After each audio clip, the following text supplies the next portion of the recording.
Acum cred că în maxim 10 minute plece. Dar nu vă pot raporta mai mult, o să știți. Dragilor, haideți să ieșim, că mi dau afară cu jandarmele toate. Vine aici. Asta este, dragilor, asta este culoarul pe care sucevenii așteaptă cu mâncare toți. 14 locuri de cazare la Bacău.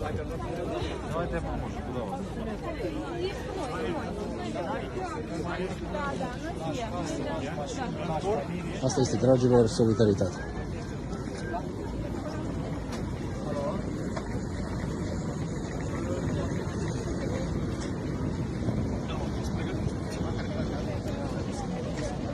Pregătești, da?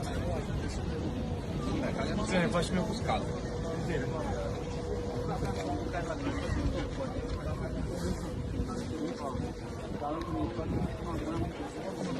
Da, stați la așa.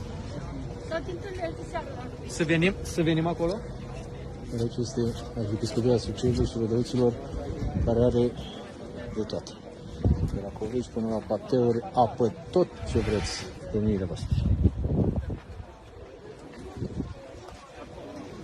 Pe parte și pe cealaltă, oameni cu suflet, oameni care vor să ajute, pachete gata făcute, toți vin cu ajutoare și cu sprijin.